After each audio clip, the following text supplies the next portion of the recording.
Hello mga kapatid, magandang umaga po.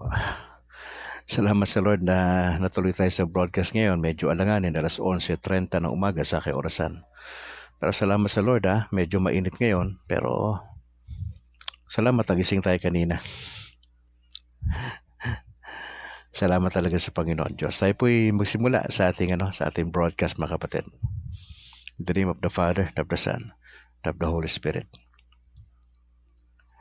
I believe in God the Father Almighty, creator of heaven and earth, and in Jesus Christ, His only Son, our Lord, who was conceived by the Holy Spirit, born of the Virgin Mary, suffered under Pontius Pilate, was crucified, died, and was buried. He descended into hell. On the third day, rose again from the dead. He ascended into heaven and is seated at the right hand of God the Father Almighty. From there he will come to judge the living and the dead. I believe in the Holy Spirit, the Holy Catholic Church, the communion of saints, the forgiveness of sins, the resurrection of the body, and life everlasting. Amen. In the name of the Father, Son, and Holy Spirit.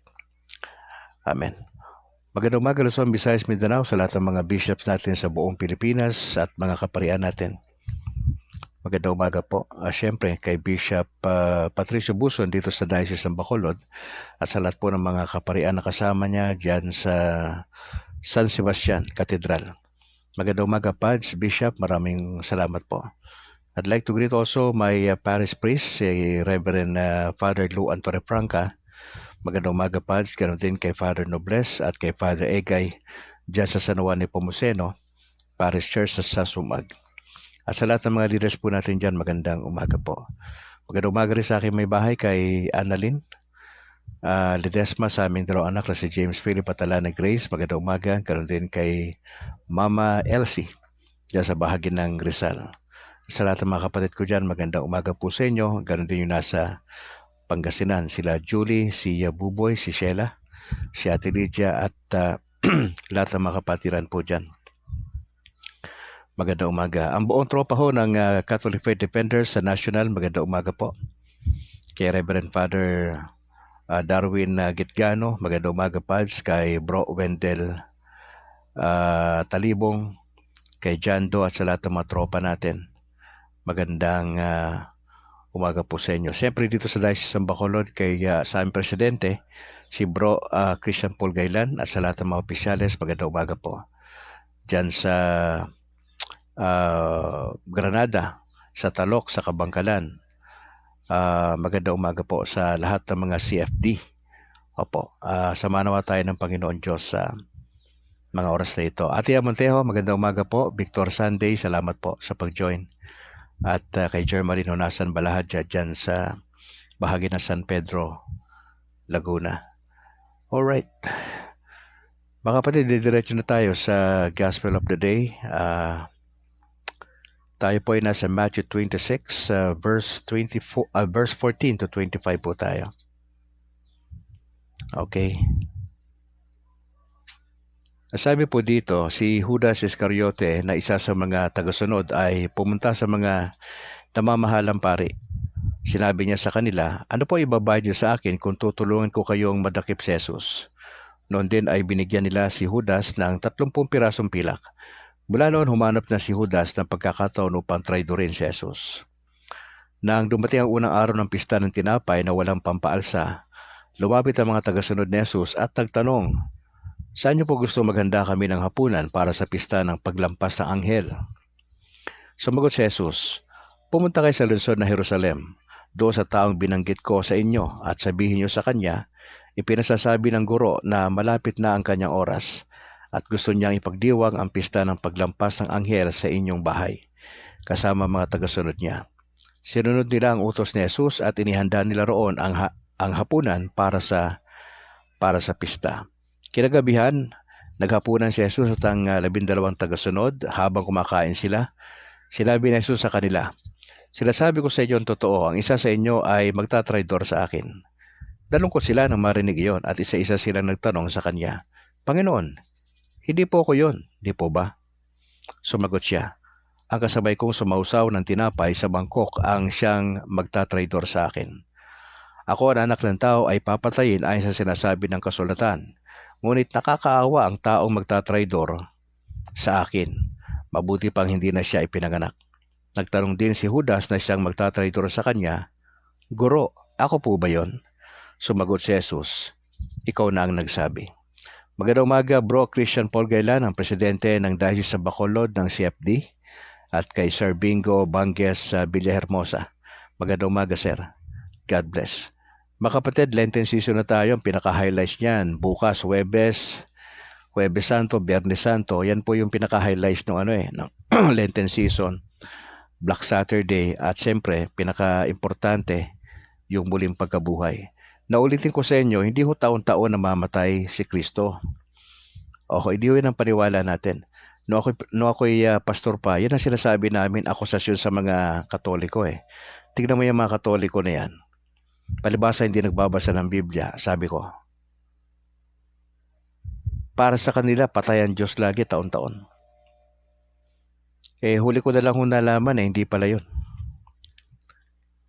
Sagrado lang sa atin bilang Katoliko. That's why meron tayong commemoration.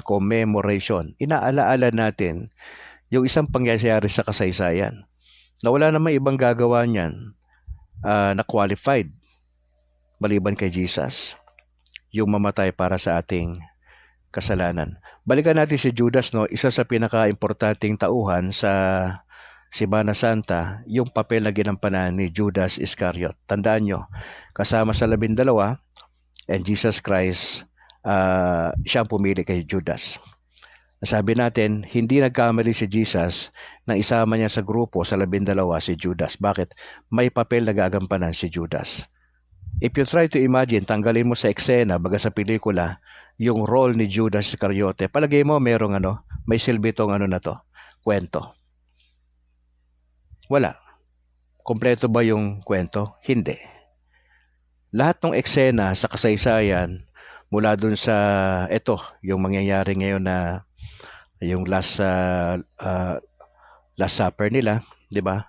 Yung pag-alis ni Judas, lahat yan hanggang dun sa pahirapan si Jesus, yung dinakip siya dun sa Mount of Olives, di ba?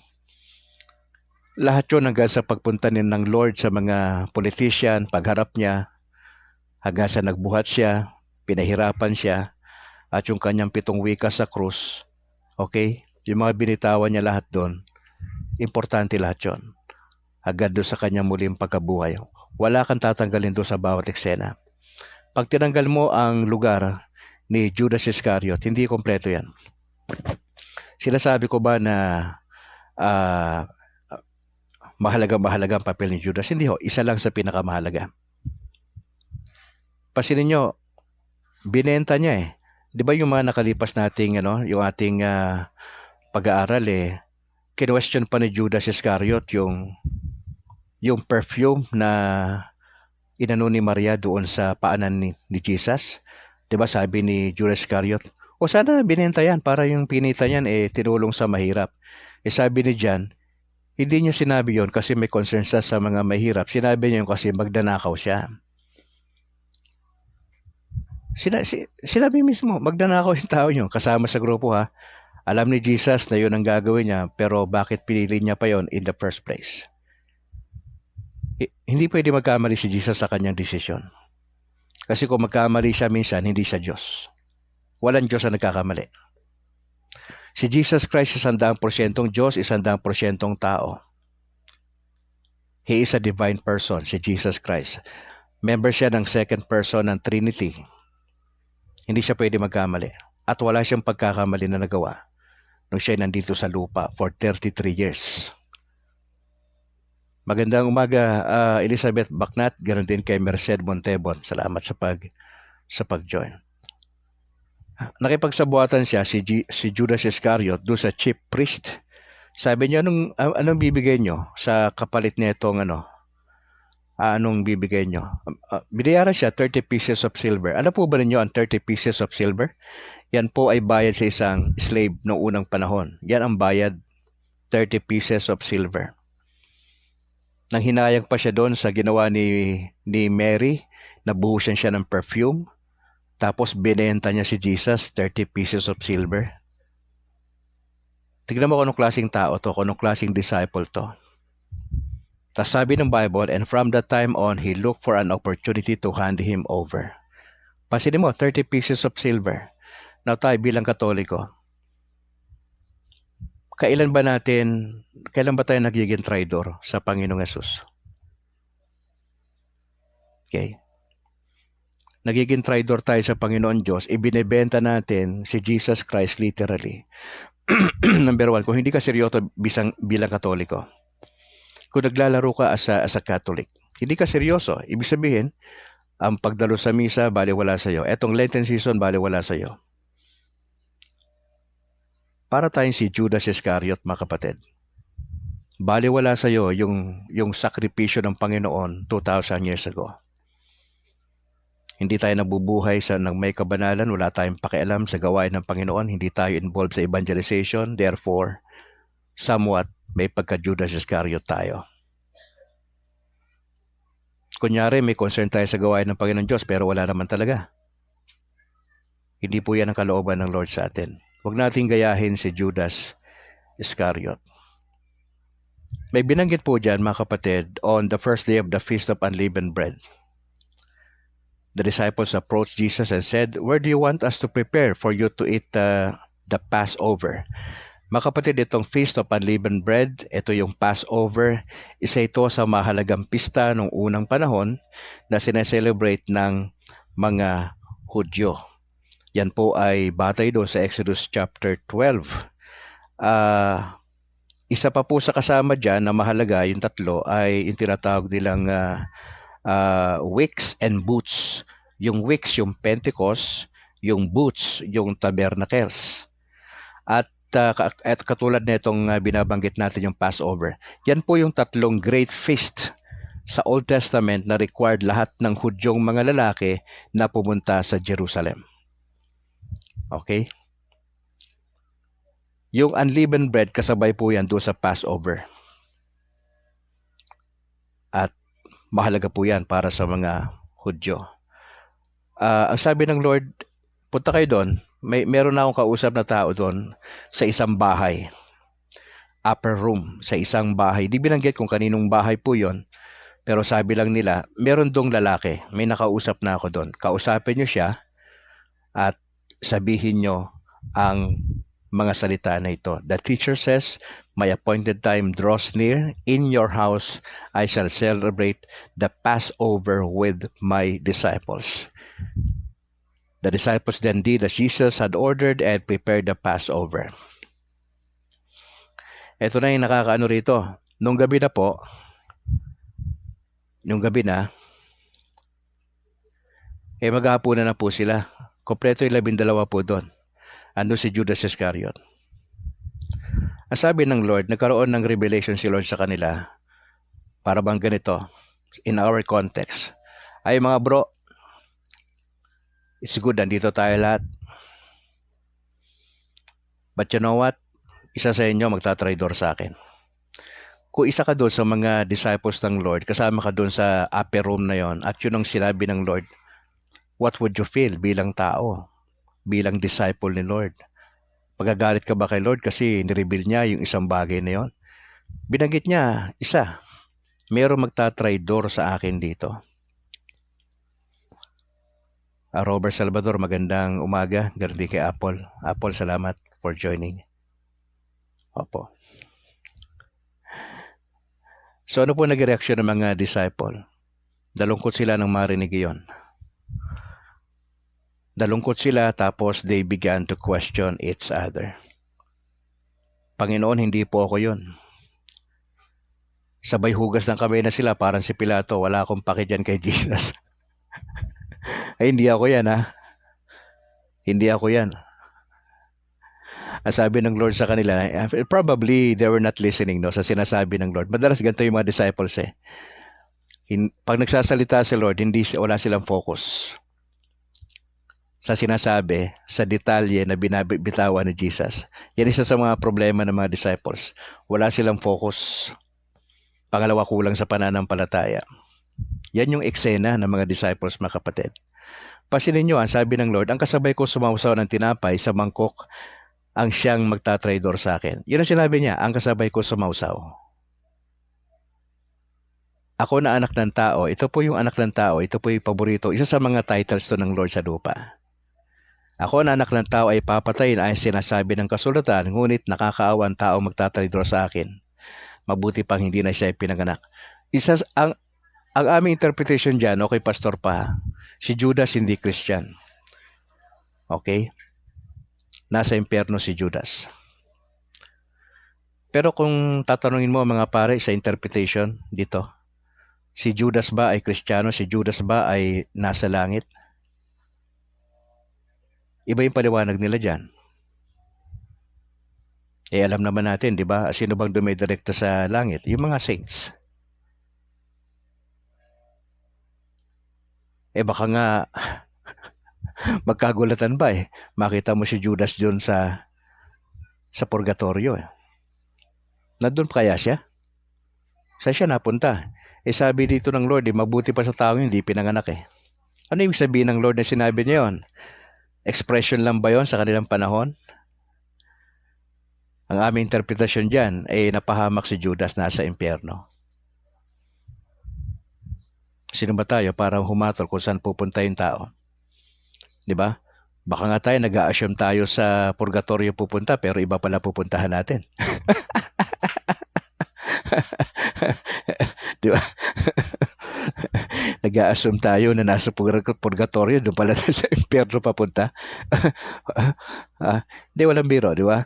Ang dami-dami nating Katoliko worldwide di ba? Billion tayo sa Pilipinas di ba? Ang dami nating Katoliko dito ang ibig ba sabihin pag Katoliko ka ang laki ng tsansa mo sa purgatorio? Ang pinag-uusapan po doon kung nasa state of grace tayo, di ba? Sigurado ka sa purgatorio. Kung nasa state of grace ka, paano kung namatay ka na wala ka sa state of grace? Okay? Eventually, di mo naman alam di ba? Ang ano lang sa'yo, yung biyaya ng Diyos. Yung parang assurance mo lang sa lupa, yung pagsunod mo doon sa kalooban ng Diyos. Okay? But eventually, sino ba hahatol sa atin? Ang Panginoong Yesus pag namatay tayo, harap tayo sa Kanya. Well, isang issue po yan kung saan napunta si Judas. Nasaan ba siya? Nasa impyerno ba siya? Nasa purgatorio ba siya? Nasa langit na ba siya? Hindi ko po masagot yan. Siguro yung aming presidente ng CFDA kayang sagutin ng diretso yan. Okay. Ang sabi ng Lord, mabuti pang hindi siya pinanganak. Tapos ang matindi rito na sinabi ng Panginoon Diyos yun, yung kasama kong sasawsaw sa akin dito, yun na yun. Nagbigay ng hintang Lord Tapos sabi ng Lord, mabigat, mabuti pang di na isinilang yung taong yan, yung magtatraidor sa akin. Tapos si Judas nagtanong sa kanya. Sabi ni Judas, Guro, ako po ba yun? Ano sabi ng Lord sa kanya? Ikaw na ang nagsabi. Pero kung babasahin mo yung kwento, hindi naintindihan ng mga disciples yun. Wala silang kamalay-malay na yung kasama nila na si Judas Iscariot pala ang tinutukoy. Wala ho. Baka lately na lang nila na-realize yun Ay nako, kasama natin yun mga brada. Patag ka ganun. Pero basahin mo yung buong Gospels, Matthew, Mark, Luke, and John. Yung sequence, dun lang, nung dinakip na ang Panginoon di ba? Nasan sila napunta? Naglakas loob pa nga si Simon Peter Marami pa siyang pinagsasabi pero matindi rin yung krimen na ginawa niya. Di ba? Nagtakbuhan yung mga disciples Nasaan na sila? Nasaan yung yabang nila? So anong pwede nating rito, mga kapatid? Ano yung pwede nating makuha ng mga lessons dito? Mga kapatid, ito yung eksena papunta ron sa pinaka nalalapit na sa paghuli ng Panginoong Yesus. Number 1, ang pagiging traidor sa Panginoong Yesus ay posible sa lahat ng Katoliko. Pag sinabi ko sa pagiging Katoliko, maaring magawa ng Pope, maaring magawa ng Cardinal, maaring magawa ng Archbishop, di ba? Sa isang banda, ang pagtatraidor. Maraming forma ng pagtatraidor. Pagtatraidor sa doktrina, pagiging traidor sa relasyon, pagiging traidor sa iba't ibang bagay. At alam naman natin, pag sinabi nag-traidor tayo, negative connotation po yan. Hindi po siya positive. Pag traidor ka sa isang relasyon, hindi ka pwedeng pagkatiwalaan. Tatandaan mo, si Judas part of the team. Part siya. Disciple siya. Nakita niyo yung galaw ng Panginoon Diyos? Gumawa rin siya ng himala sa panahon ni Jesus ng 3 taon. Naobserbahan niya ang galaw ng Panginoong Yesus. Pero bakit ganon? Nakuha niya pang maging traidor. Ibinenta ang Panginoon sa halaga ng isang alipin na 30 pieces of silver. Now again, sabi ko sa inyo kanina, paano tayo nagiging traidor in a sense sa Panginoong Yesus? Traidor tayo kasi minsan pinagpapalit natin ang misa kumpara sa ating mga trabaho at negosyo. Nakuha natin mag-enjoy sa Boracay, lalo na Lenten season. Dapat nasa bahay lang tayo, nagpe-prepare tayo, nag-a-abstain tayo sa ilang mga pagkain, di ba? May disiplina tayo, pero anong ginagawa natin? Binabastos natin ang Lenten season. Wala tayong pake. Sagrado ang itong Lenten season, pero parang baliwala lang sa majority ng Katoliko sa Pilipinas. Paano pa tayo nagiging traidor sa Panginoon Diyos? Maraming bagay. Hindi natin may pagtanggol yung pananampalatayang meron tayo. Pag tinatanong tayo ng mga tropa natin, tahimik tayo. Bakit? Wala tayong effort magbasa, wala tayong effort mag-aral. Masyado tayong focus sa work natin, sa ating career. Traidor tayo sa isang banda. Hindi natin may pagtanggol yung pananampalatayang meron ka at yung turo ng simbahang Katolika. Masakit po yan. Masakit po yan sa totoo lang, mga kapatid. At hindi maganda na tawagin tayong traidor. Pag once naging traidor po tayo, pag yan na po yung tatak sa atin ng community, mahirap tayong pagkatiwalaan. Maski na sa pinakamaliit na bagay, napakahirap. Hindi ba? Magkaibigan, nagtatraiduran sa bawat isa. Sa trabaho, nagtatraiduran. Pag pumasok niya yung pagiging gahaman natin, di ba? Gahaman sa pera, nagkakatraiduran tayo. Sa simbahan ba, Brad Calix, nangyayari yan? Malaking porsyento na may mga traidor sa simbahan. Among priest ba meron? Probably. Among bishops meron? Posible. Among cardinals meron? Posible. Sa Vatican meron? Posible. Marami na nga po nakapasok, di ba? Sa simbahan ng Panginoon Diyos na iba yung kanilang pakay, na pinadala ng dyablo para wasakin ang gawain ng Panginoon Diyos. Pero bagamat infiltrated tayo matagal na panahon, pastor pa ako, yan na po yung alam namin, na infiltrated na simbahang Katoliko ng mga maling turo. Pero bakit sa kabila ng infiltrated ang simbahan, bakit sa kabila ng marami ng pumasok na mga bad elements, nananatiling nakatayo pa rin ang simbahan ng Panginoon Diyos? Kasi nga ang founder si Jesus. Inaalaw lang ng Lord na pasukin tayo ng mga bulok na tao, mga nagpapanggap probably na pare, nagpapanggap probably na mga bishop, pero wala sila magawa dahil nga ang Panginoong Yesus ang nagsusupervise ng kabuuang gawain ng simbahan sa lupa. Hindi sila manalo-nalo sapagkat hindi pwede manalo ang kasamaan kontra sa kaliwanagan, mga kapatid.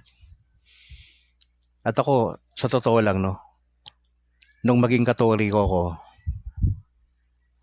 natatakot ako sa isang banda kasi nga, yung desisyon ko sagrado. Yung desisyon ko, hindi ito suntok hindi ito suntok sa hangin. Ito'y pinag-aralan, ito ay na-research. Nag-aral tayo dito at hindi po ako nagkamali sa desisyon ko. Nakakatakot lang na maging traidor tayo sa Panginoong Yesus. Mahirap yan. Kaya nga, hindi mo pwede hatulan yung isang tao sa panglabas niya, sa pananalita. Kasi posible na mga tagapagtanggol pa ng pananampalatayang Katoliko yan. Pero at the end, babaliktad po. Yun ang nakakatakot. Akala mo kasama mo, pero sa dulo biglang bumaliktad dahil sa pera-pera, dahil sa prestige, bumaliktad dahil sa marami pang bagay. Binenta si Jesus 30 pilak. Insulto ho yun eh. Mga kapatid, pangalawa na gusto ko makita natin dito, yung ni-reveal ni Jesus yung tunay na mangyayari para sa kanya. Hindi ready yung mga disciple eh. Hindi sila ready. Sa totoo lang. They were shocked. Sa part pa nga ni Simon Peter eh, hindi ka pwedeng mamatay. Mesaya ka. Over my dead body. Hindi niya na-gets eh. Naintindihan ba din ni Judas Iscariot? Hindi. Bagamat again, naniniwala si Brad Calix na yung papel na ginampanan ni Judas Iscariot ay malaking part yun baga sa kabuang eksena ng pelikula. Vital. Kasi kung walang magtatraidor, mapupush ba yung yung kwento na dadakpin siya ng mga sundalo? Babastusin siya nito? Haharap siya sa mga politician? Walang ganong eksena kung hindi mangyayari yung part ni Judas Iscariot. Kaya lang sa Christian life natin, pwede mangyari po yan eh. Na bago tayo humarap sa Panginoon Diyos, probably involved ka, marami ka apostolate sa simbahan, and yet, isa po tayo sa magtatraidor sa Panginoong Yesus. Huwag naman sana. Ang sabi ng Lord, mabuti pang hindi sinilang yung taong gagawa nito sa akin eh. Mabigat yun. Sino ba nakakaalam ng puso natin, mga kapatid? Sino nakakaalam sa puso ng ating Santo Papa Francis? Hindi natin alam yun, yung puso niya. Ang alam natin yung panlabas, alam natin yung mga sinasabi niyang mga homilies. Sino ba nakakasiyasat ng puso ng mga kardinal sa Vatican? Wala. Hindi na natin alam yun, yung puso. Ang nakakadetermine ng puso ang Panginoong Yesus. Kaya magkakaalaman yan sa dulo, hindi ngayon. Sa dulo, pag namatay yan, magkakaalaman yan kasi lantad sa Panginoon kung sino tayo. Nakakatakot. Nakakatakot. Lantad tayo. Lantad tayo, mga kapatid. Dito nagkaroon ng preparation sa Passover. Tayo sa ating Lenten season, are we prepared? Pinaghahandaan ba natin tong Lenten season na to? O baka para sa iba, naku, dadaan lang naman yan, Brad Callis, bayaan mo na yan. Huwag na natin yung pasinin masyado yung Lenten season, madrama naman tayong Katolik. Hindi po to drama, ito po'y sagradong bagay. Di ba pa? Bukas, Huwebes Santo na eh. Di ba? Simula na eh, Huwebes Santo na eh. Tas Biyernes Santo na eh. Tapos, Black Saturday. Pag-usapan natin, bakit Black Saturday? Ba't hindi pwede blue? Hindi pwede red? Bakit Black Saturday ang tawag minsan? Tapos yung pinaka-highlights natin doon, after nung suffering, nung Sunday, muling pagkabuhay ng Panginoon Diyos. Sa simbahan natin, kompleto tayo. Kumpara sa mga Protestante at mga Evangelicals. Sila nga nag-o-observe eh. Kami nga, meron din kaming 7 last words eh. Pagka Biyernes Santo. Saan namin nakuha yun? Sa Katoliko. No, ako'y pastor pa alam nyo ba, first time ko na baptist sabi ko sa mga miyembro bili kayo ng palaspas. Nagulat sila oh.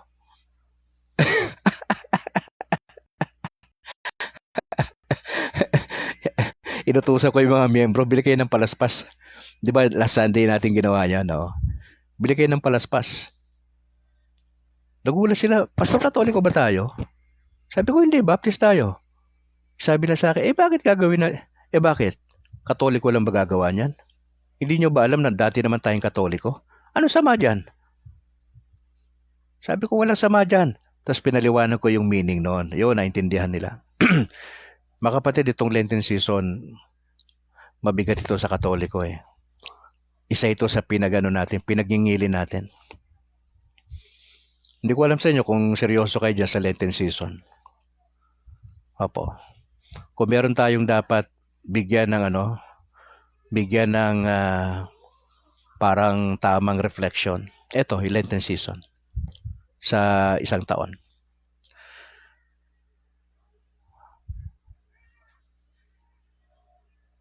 Uh, Personally, I'm planning to gusto kong pumunta sa isang pare to have my confession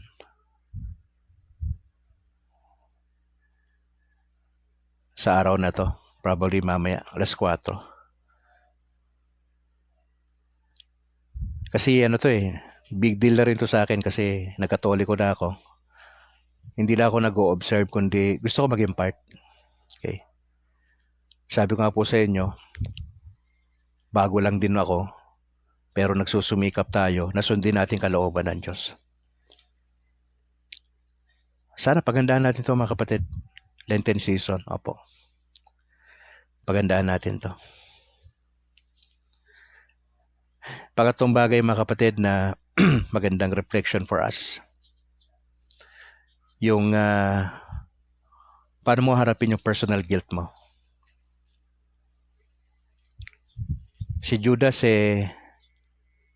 later on, mali yung kanyang, wala siyang proper understanding dun sa buong kwento, sa buong eksena ng sufferings ni Jesus. Hindi niya masyado na-gets yun. Now, instead na sana, actually may realization naman kay Judas Iscariot. Tinapon niya yung 30 pieces of silver. Kaya lang problema, blood money kasi yun .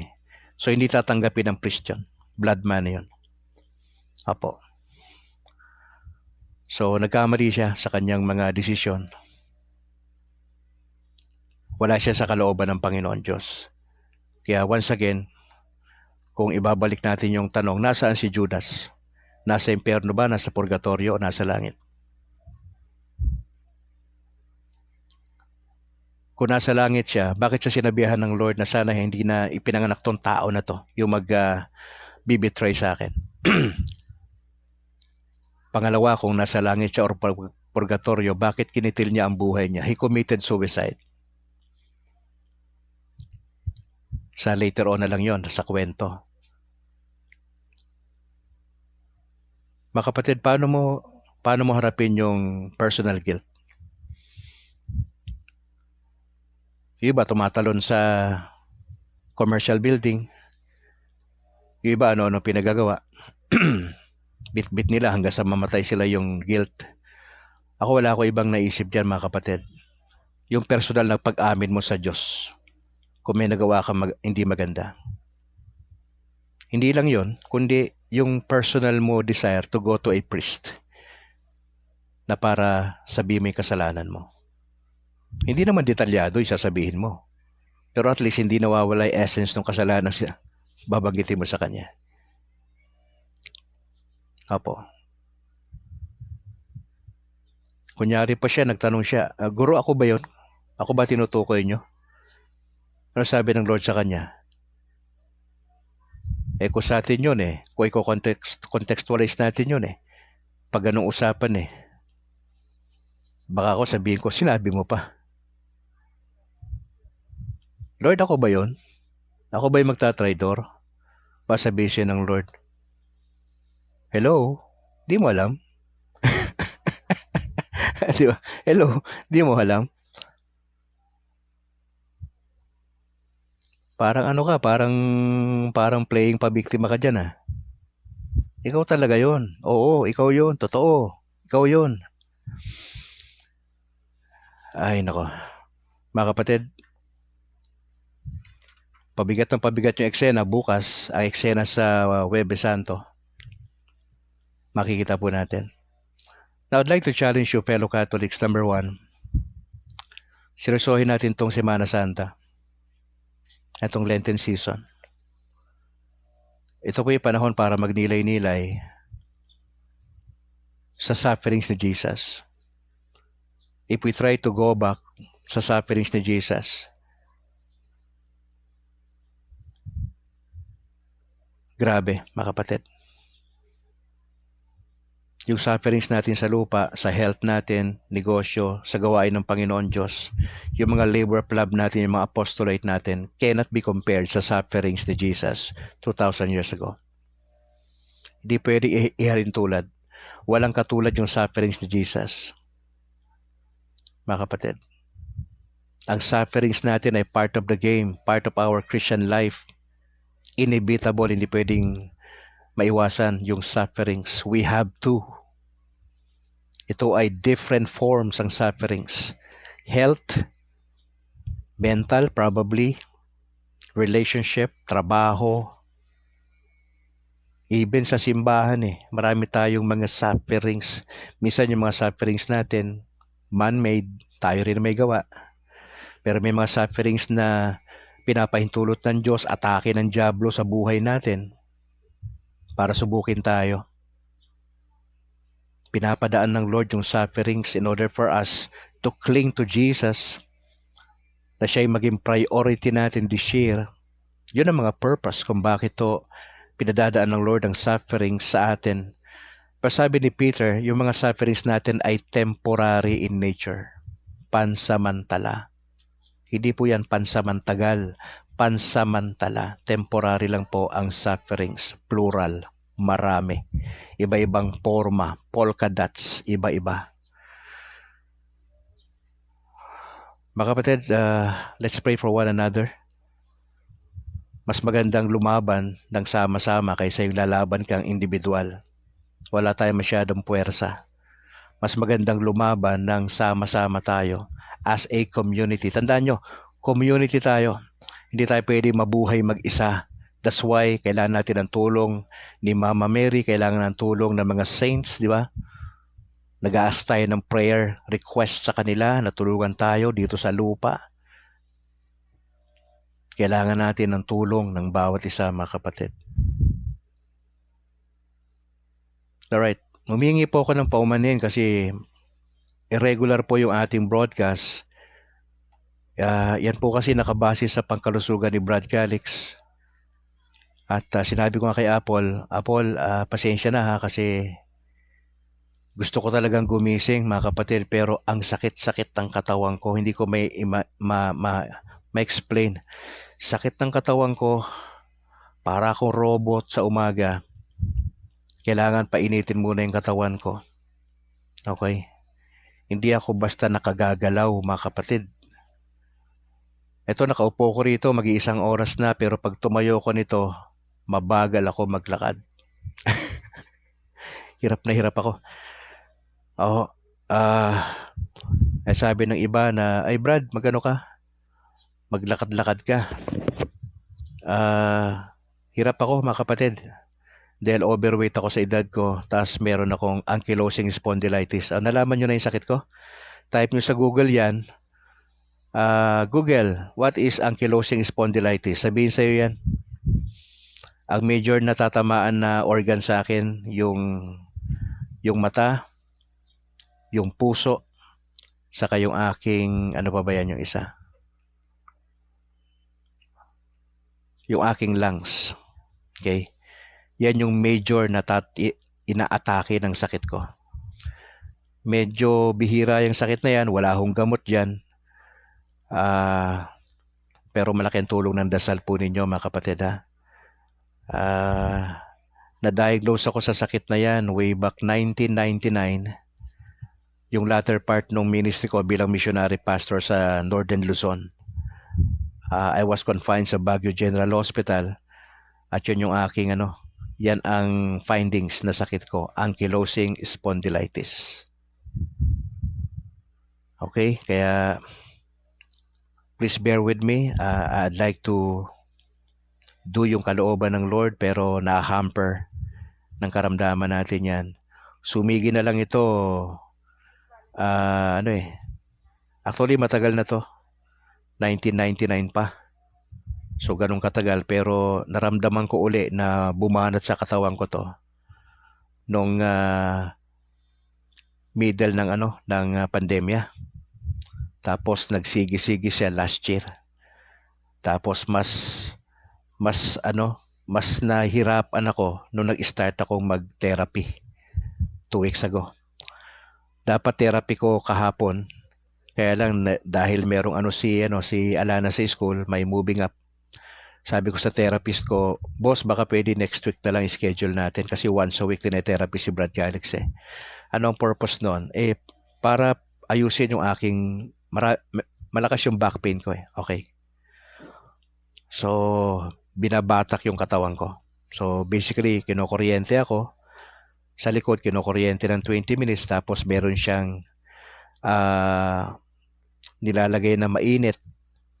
Pinapainit yung katawan ko. Parang pinalalambot yung mga muscle. Yan. Tapos, ino-ultrasound ako ng mga 20 to 30 minutes.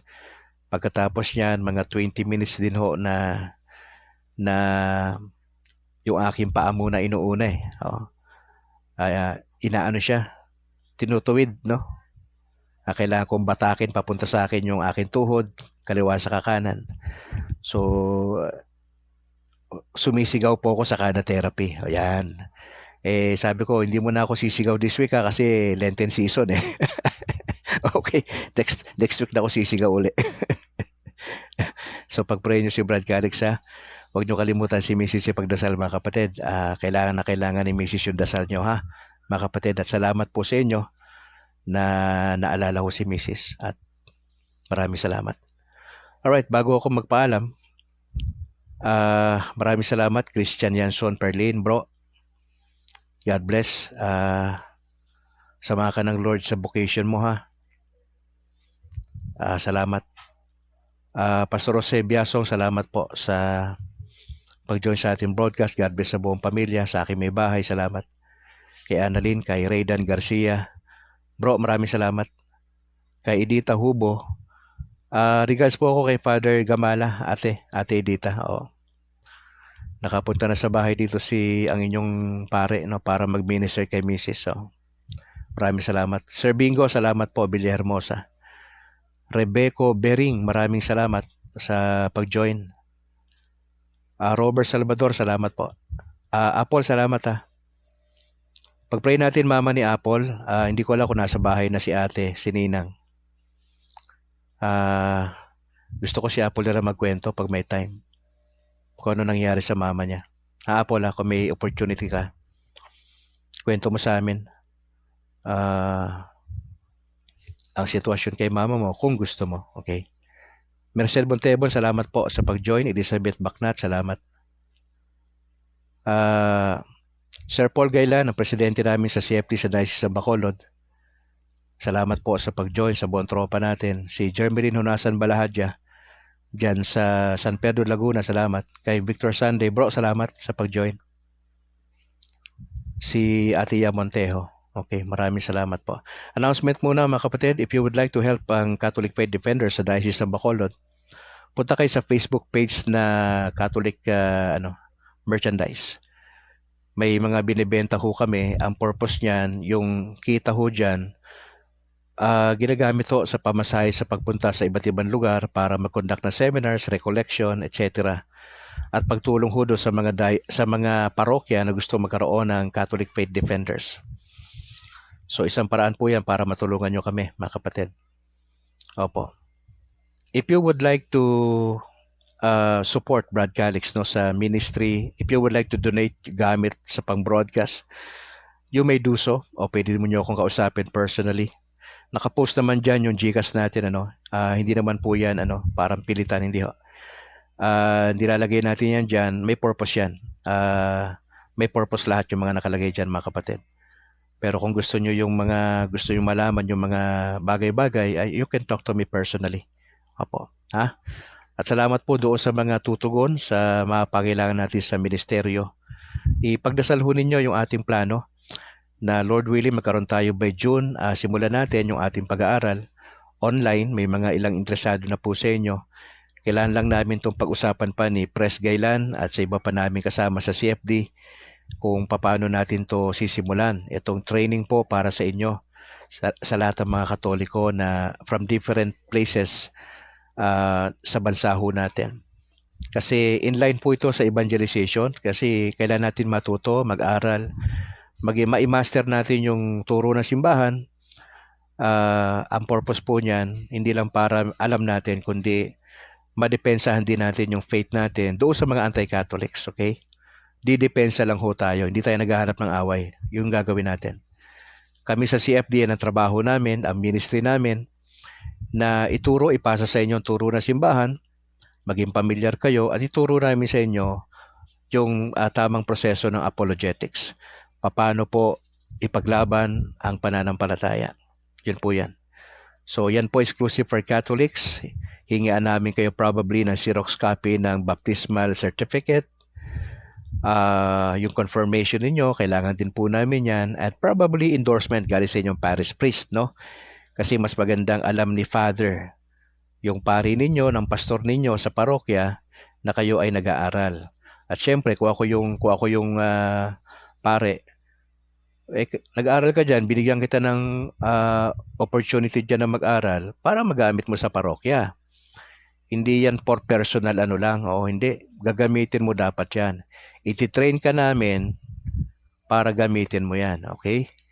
At mostly ho na magti-train si FD Bacolod.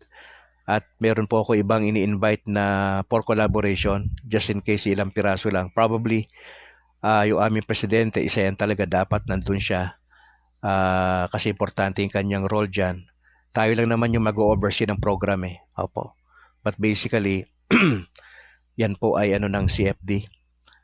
Collaboration din po yan sa iba sa Maynila, yung mga kilala po natin doon na maaaring makatulong sa atin later on. Just in case sa mga CFD sa Diocese ng Bacolod ay hindi sila obra. Okay? Pero at least ipagdasal po natin yan. Maganda po kasi yan na magawa natin. Kombinasyon niya ng philosophy, ng theology at ng apologetics. Yung tatlo po na yan. Hindi natin maiwasan dyan na pag-aralan yung Catechism of the Catholic Church. So po, importante ho yan. Kasi nandyan yung ating pinakaturo ng ating simbahan. Kaya in-encourage nga po namin kayo magkaroon ng kopya nito. Ito ay nasa 500 po yung presyo. Meron yan sa National Bookstore. May nakita ako nito eh. Hindi ko alam kung magkano presyo. Maghanap kayo ng Catholic bookstore sa lugar nyo, mga kapatid. Hanapin nyo to. Kung wala kayong pambili nito sa website, meron naman. Kaya lang, siyempre, pagtsatsagaan mo yung piso-piso, piso net. Pagtsatsagaan mo yon. Ito, pwede mo masulat-sulatan sa gilid. Medyo makapal siya. Ang pages niya, 828, no?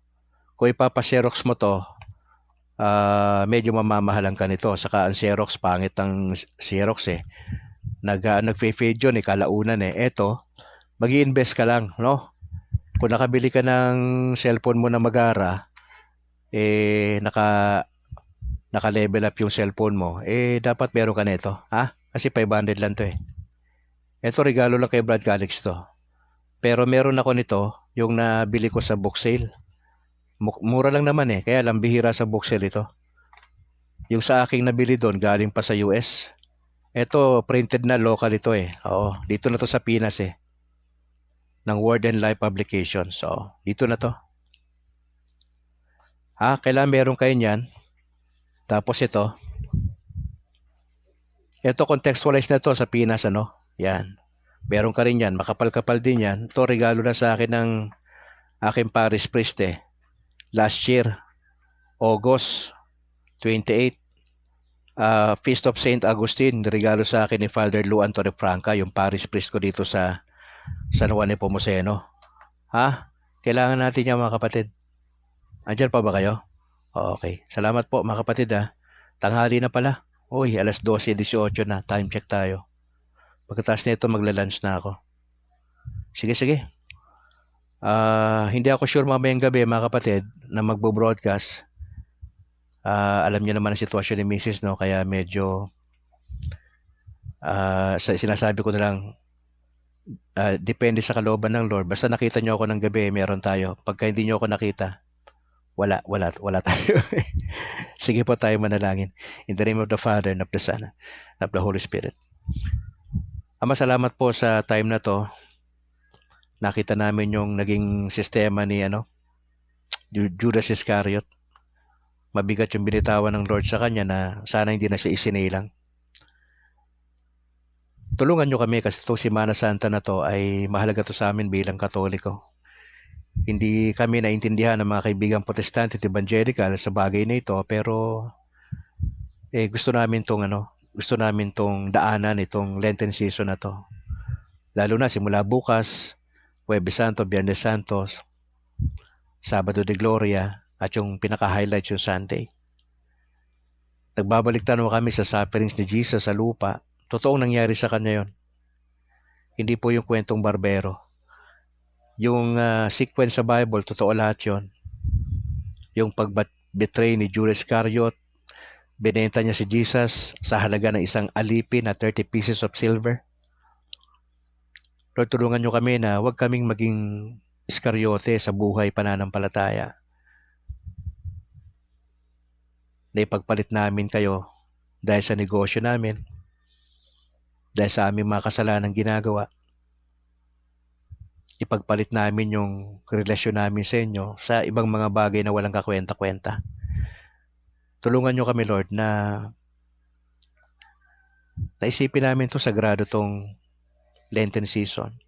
Hindi ito biro. Ito'y panahon para mag-reflect sa aming sarili na ano ba amin na iambag sa sufferings? Willing ba kami mag-suffer katulad ni Jesus?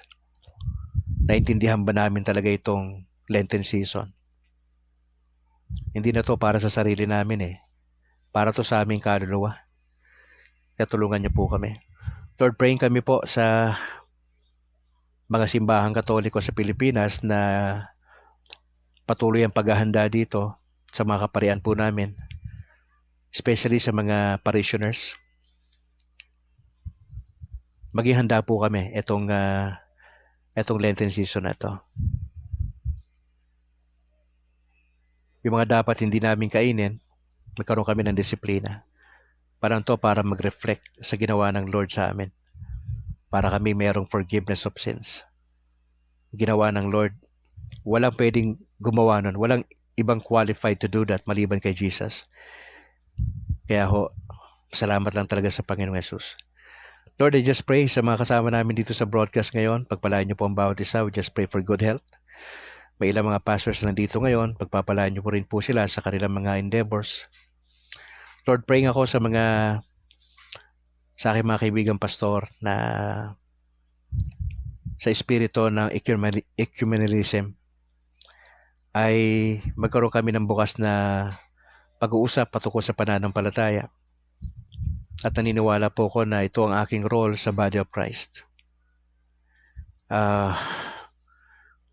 Naniniwala po ko na ang pag-ibig ng Panginoon Diyos ay inclusive sa lahat. Wala po kayong pinipili. Ano mang relihiyon yan. Ano mang klaseng pananampalataya yan. Ang kamatayan ng Panginoon Diyos ay bukas para sa lahat. Ang invitasyon ay para sa lahat. Nagkakatalulay doon sa magiging tugon ng tao sa bukas na paanyaya ng Panginoong Hesus. Samahan nyo kami sa maghapong ito. Ma-enjoy namin ang buhay, ang pananampalataya kay Kristo. We just pray sa mama ni Apple, sa akin ninang, sa kanyang sitwasyon. Kahabagan niyo po siya, recovery ng pamilya. Alam ko medyo mabigat yan at kailangan po ng patuloy na dasal at encouragement galing sa mga kapatiran. Bigyan niyo po si Apple ng patuloy na kalakasan ng buong pamilya sa kanilang mga pagsubok. Alam ko na sasamahan niyo po kami. Alalahanin niyo po si Missy sa kanyang sitwasyon. Si Winnie Angel, iba pa namin mga kapatid na nagkakaroon ng mga challenges, physical sa pangkalusugan. Samahan niyo po kami. Patuloy kami lumapit kay Kristo. Kumapit kami sa inyo. Lord, maraming salamat sa mga kapatid na nandito sa broadcast. Maging nasa labas ng bansa ang inyong pag-iingat, ang inyong pagpapala, ang inyong blessing finances sa bawat isa. At sana po yung aming priority, yung spiritual life namin ay magdire-diretso pa rin kami. Tulungan niyo po yung mga pangyari sa aming bansa. Kailangan namin ng tulong ninyo. Yung lantaran po sa droga ngayon, na halos wala ng takot ang tao sa mga road rage na nangyayari araw-araw, mga patayan sa iba't ibang bahagi ng Pilipinas na nasasaksiyan po namin. Ang nalalapit na halalan sa mid-year election by May, pag-pray namin ng katahimikan lalo na sa mga hotspots na bahagi ng Pilipinas, lalo na sa part ng Mindanao. Pag-pray po namin ang inyong pagtulong sa aming presidente. Bigyan niyo po siya ng wisdom sa kanyang mga hakbangin para sa aming bansa. Ganon din ang aming mga OFWs. Lord, maraming salamat po sa time na ito. We just want to thank you and give you all the praises in Jesus' name. Amen. Amen. In the name of the Father, and of the Son, and of the Holy Spirit. Mga kapatid, maraming salamat for joining. Time check, alas 12:25 ng tanghali at samanawa tayo ng Panginoon Diyos sa maghapong ito. Pakishare po yung ating video. Mga kapatid, don't forget na mag-subscribe sa ating YouTube channel, ang State of Grace TV ni Brad Calix. I-share po natin to sa mga tropa natin sa ating bansa at outside the Philippines. Maraming salamat po. Pakishare na po yung ating video, mga kapatid. God bless sa lahat. Sa ngalan po na aking may bahay na si Annalyn, Brad Calix mula rito sa Negros Occidental. To God be the glory. Ingat po kayo.